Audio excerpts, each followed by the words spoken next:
this. I don't even want to believe it because I think that. Let me say this, and this is why we're here today, and I think it's really important for me to say. Bella Nail Lounge is gorgeous. It is truly one of the most beautiful places I've been. And that's just real. Okay?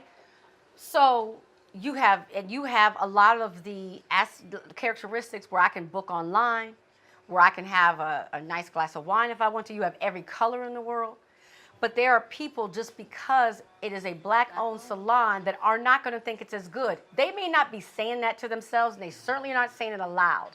But what I'm saying is that we have been so trained to think that white is better. They're not even going to work with us to get us to the point where they're going to be not complacent, but be happy. Right. So you've been going to Danny for 17 years, and now you're going to come to us, and you're going to go to Michelle. Work with Michelle in 3 sessions or whatever it is to get Michelle to know how your shape is, what your length is, and stuff like that. But instead, we're comfortable with paying $20 to Danny that we've been going to versus, okay, I'm going to give $20 to Bella. The ability of disposable income is something we also have to look at. I agree. Our community does not but have it's disposable income. I disagree. But we will have some Gucci belt on. We'll have a Gucci belt on because we are consumers, y'all. We are consumers. It's our priorities. I disagree because you'll buy some $200 sneakers tomorrow, or that you got some money. I had that argument with. That's a good part. You know they got that. With a friend when I was actually telling her about Bella Nail Salon when I first started coming here. I was saying, oh, this is real nice, black-owned nail salon that I go to. It's in North, telling her all about it. You know, they serve you wine and everything. And she was saying, oh, that might be a little too expensive, and da-da-da. Like, she had every argument to combat me off of, or, oh, it's black people in there that do nails? Yeah, it's black people. Black people do nails. She was like, oh, I didn't know black people do nails like that. Like, it was just like, it's like ignorance almost that we had. It's a mental illness that we work on. My cousin said to me, I will only let Koreans do my nails, but I will let black people do my hair. That's what she said. Wow. It is an unconscious decision. Every time I get I only come here to get my feet done. Every time I get my feet done, I post an entire Instagram story of every step, and the only response I ever get is, the person doing your nails is black? You got a black lady doing your nails? But I like the fact that But no one has ever said Asians do nails better. Right. That's not what it is. It's a decision. That's what there we go. To believe. And when you see the black person doing the nails, you're like, hold on, this person's not Asian. When did this start? Right. Now, the next step would be to try it, but can we get people out of their comfort zone? Right. And then that's why I said before about the mindset, because he just said there's no disposable money in our community, and you guys came back at him and said, but the Gucci, but the Jordan. Right. But the mindset is that it's a competition. Right. So until we get that through to the black kid's mind that stuff doesn't matter, we can't even begin. But you know what? And what will even be the best is that if it is a competition indeed, let the competition be that the black-owned brand is the dopest brand to own. That's all I'm saying.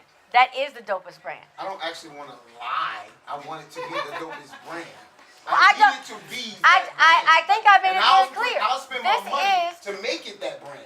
This is, well, listen, this is first of all, one of the nicest salons I've been to. It's already that brand. But secondly, the people got to start somewhere. Let's not act like these Korean salons that y'all are going to are like all fancified, okay? Let's not act like they're better. Behind that curtain? Okay, I'm not talking about that.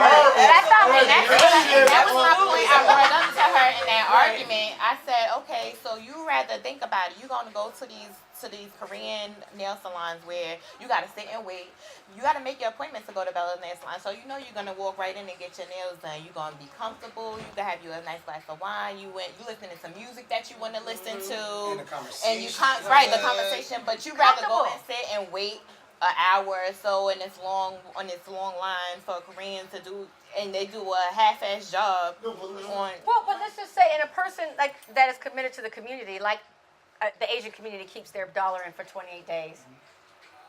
For me, it just brings me happiness that if I'm going to spend my money, I'd rather spend my money supporting somebody's little child to go to karate lessons or whatever. I would rather do that because that's how we build. So when there is an issue, like I said, I don't have any problems, guys. Support all businesses. This is not a don't support other businesses, but I'm saying 6 hours, people. We keep the dollar in our community. 6 hours. I think the reason So, I think the reason why, if you look at it, the reason why they have that wealth inside of their community that long is because they just know the financial literacy aspect side of how to continue in saving instead of spending all their money. If you look at the African American population, we are the biggest spenders. So instead of saying we need to start spending, how about in the case the first thing that we do is start trying to find the ways to save the most amount of money for ourselves. well, I'm just saying, if you spend, at least try to give a black-owned business the opportunity. That's all I'm saying. We want to buy everything. We want to buy everything that's out that just came out, right? Instead of just buying, like, we want to buy. But that's what I'm saying. But that means that we are in some ways we've been trained, and that's enough for me alone, because I don't like that kind of control over me.